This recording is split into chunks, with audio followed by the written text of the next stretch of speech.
Bonjour, chers amis téléspectateurs.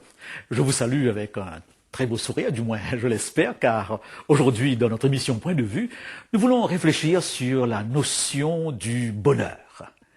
Si vous arrêtez 10 personnes sur la route et que vous leur posez la question, mais qu'est-ce que vous cherchez dans la vie? C'est presque sûr et certain qu'ils vous répondraient le bonheur, dans un langage différent, avec des mots différents, mais toutes ces personnes, sans aucun doute, vous diraient le bonheur. Bien sûr, ces personnes n'auraient pas la même définition du bonheur, mais le bonheur est une recherche centrale, primordiale dans notre vie de chaque jour. J'ai parcouru ces derniers temps un nombre impressionnant d'ouvrages sur le bonheur. J'en ai lu certains, mais j'ai parcouru d'autres. Je pense au livre de Matthieu Ricard, un pavé de 350 pages. Vous avez là, dans ce livre, une vision bouddhiste du bonheur, car Matthieu Ricard est un des meilleurs représentants du bouddhisme occidental. Le Dalai Lama aussi a écrit beaucoup d'ouvrages sur le bonheur. J'ai lu aussi quelques chapitres du livre de Luc Ferry, « Qu'est-ce qu'une vie réussie ?» Un ouvrage de Jacques Dukens, Le bonheur en 36 vertus. Et il y a quelque temps de cela, la revue Time a sorti tout un dossier sur The Science of Happiness, la science du bonheur. Donc, le bonheur est toujours d'actualité.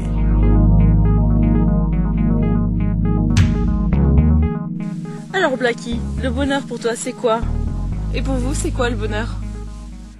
Est-ce un lieu? Il y a des lieux où nous nous sentons bien. Et lorsque nous prenons des vacances, nous choisissons des lieux particuliers parce que justement, nous voulons être en vacances. Mais est-ce que le bonheur est lié systématiquement à un lieu? Est-ce que pour être heureux, il faudrait être, d'une manière générale, en grande partie, toujours dans le même lieu? Le bonheur, est-ce un lieu?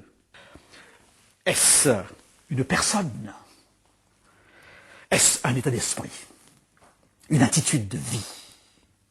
Je pense que cette approche mériterait notre attention.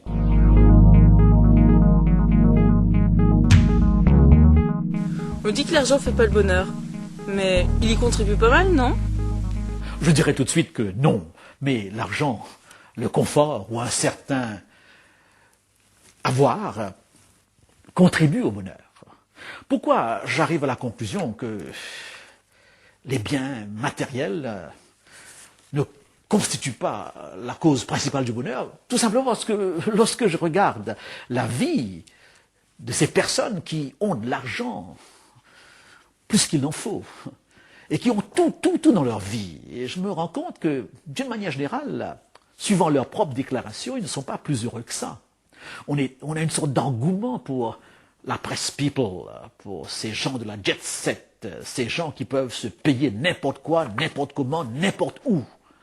On les regarde parfois avec fascination, mais si on ouvrait un peu plus le rideau de leur vie, les fenêtres de leur vie, nous verrons s'étaler des misères extrêmes. Je pense à Freddie Mercury, tout le monde le connaît. Freddie Mercury, était du groupe rock Queen. Il est mort à la fin de l'année 1991. Et dans son dernier album, Miracle, il pose la question suivante. Quelqu'un sait-il pourquoi nous vivons? Et il dit ceci, on peut tout posséder et demeurer l'homme le plus seul sur terre. Et c'est bien cela la plus cruelle des solitudes. La réussite a fait de moi une idole au plan mondial et m'a rapporté des millions. Mais elle m'a privé de la seule chose dont nous avons tous besoin, une relation d'amour. Voilà donc un homme, comme Elvis Presley, Kurt Cobain et bien d'autres, qui pouvaient avoir tout à l'instant même, et faire toutes les expériences possibles dans la vie, mais qui semblent ne jamais avoir goûté le bonheur, parce qu'il leur manquait une relation d'amour stable. Et je disais tout à l'heure combien nous sommes parfois très fascinés par la vie de ces gens, n'est-ce pas, de ce niveau de la press people. Nous sommes en admiration devant la saga de leur relation amoureuse. Très souvent, j'ai l'impression que cette saga, cette multiplicité de leur relation amoureuse est l'expression d'un manque de stabilité, d'une incapacité d'être vraiment heureux. Mais dans le fond, c'est quoi les ingrédients concrets du bonheur? The Science of Happiness, la science du bonheur. Plusieurs psychiatres et psychologues sont penchés sur la question à partir de multiples sondages et à partir d'observations en laboratoire. Et un de ces experts, du nom de Sonja Lyubomirsky de l'Université de Californie, semble avoir, après ses observations, ses études, découvert les 8 pas du bonheur. Et je voudrais vous les présenter. Premièrement, dit-il, soyez reconnaissants. Voilà le premier pas. Comptez les plaisirs de votre vie. Soyez attentifs à ce que vous avez. Deuxièmement, pratiquez des actes d'amour. Troisièmement, appréciez les joies quotidiennes de la vie. Quatrièmement, remerciez un mentor, quelqu'un qui vous dirige, quelqu'un avec qui vous avez une relation privilégiée, quelqu'un qui vous conseille.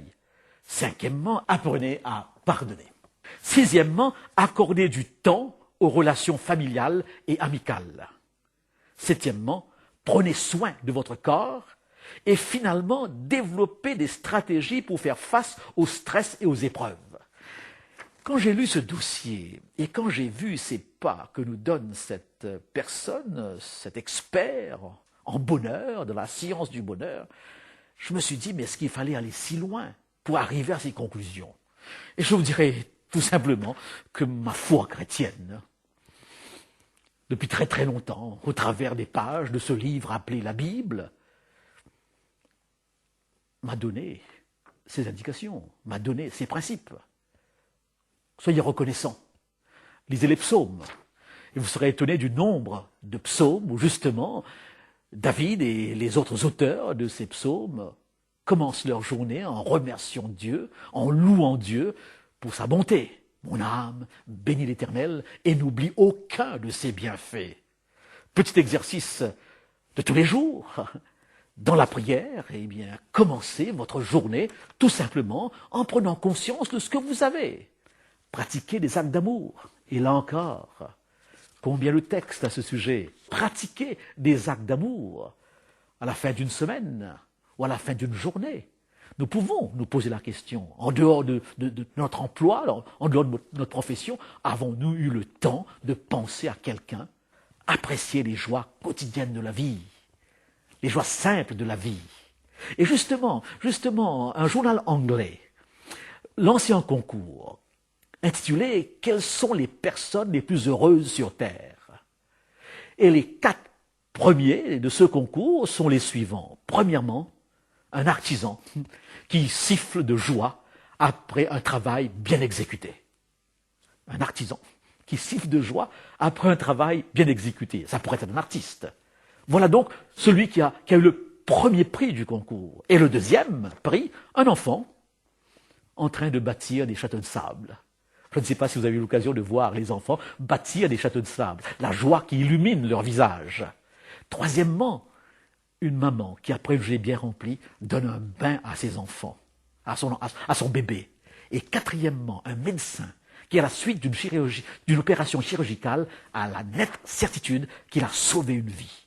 Donc, ce concours démontre très bien que nous sommes loin, bien loin de l'argent, du matériel. Le bonheur est dans une attitude de vie, par rapport à une passion, par rapport à une relation, par rapport à un bien fait aux autres. Donc, appréciez les joies quotidiennes de la vie. Remerciez un mentor, remerciez quelqu'un qui nous dirige. Et pour moi, chrétien, le Christ est mon mentor. Si je suis son disciple, c'est que je le suis. Et je vois en lui mon exemple et celui qui m'apporte les plus grandes joies, les plus grandes directives. Nous avons besoin dans notre vie de quelqu'un, d'une personne, chez qui nous pouvons aller chercher secours, chercher conseil, chez qui nous pouvons tout simplement nous arrêter et bavarder. L'autre élément qu'a découvert cet expert et qui est là dans la Bible, dans les premières pages de la Bible et tout au long des évangiles, apprenez à pardonner. Apprenez à pardonner. L'apôtre Paul nous dit, n'allez pas dormir sans avoir au moins établi avec l'autre, avec qui vous vivez, une réconciliation, si toutefois vous avez eu, durant la journée, un conflit. Que le soleil ne se couche pas, dit-il, sur votre colère. Et Jésus nous dira, avant de prier, considère si tu es en bon terme avec tout ton entourage. Le pardon nous soulage en premier lieu par rapport à l'autre. Le pardon nous libère. Il libère l'autre, bien sûr, mais nous sommes le premier à bénéficier du pardon. Et la vie est empoisonnée par les conflits non réglés, les frustrations non réglées. Le pardon, c'est un élément extraordinaire d'une vie équilibrée, d'une vie agréable. Accorder du temps aux relations familiales et amicales. Le bonheur est dans les relations, non pas dans les choses. La joie des amis, la joie des parents. Et lorsque je regarde la vie du Christ, je suis impressionné par son réseau d'amitié. Au-delà du monde qu'il aimait, il avait 70 disciples qui le suivaient. Au-delà de ces 70 disciples, il en avait 12 qui étaient les plus proches. Au-delà de ces 12, il avait 3 autres, Pierre, Jacques et Jean, avec lesquels il avait une relation privilégiée. Et au-delà de Pierre, Jacques et Jean, il avait Marthe, Lazare et Marie, que je considérerais comme étant sa famille. Prenez soin de votre corps, nous dit l'expert. Et la Bible nous invite en effet à considérer notre corps comme un temple, comme une cathédrale. Vous êtes le temple de Dieu. Votre corps est le temple du Saint-Esprit. Eh bien, en disant que notre corps est un temple, la Bible nous fait comprendre l'importance d'accorder une attention toute spéciale à notre corps. Nous aimons visiter les cathédrales et nous sommes impressionnés par leur beauté et par leur solidité. Eh bien, la solidité par rapport au corps, c'est tout simplement une bonne santé. Quoi faire avec des millions si toutefois notre santé est défectueuse?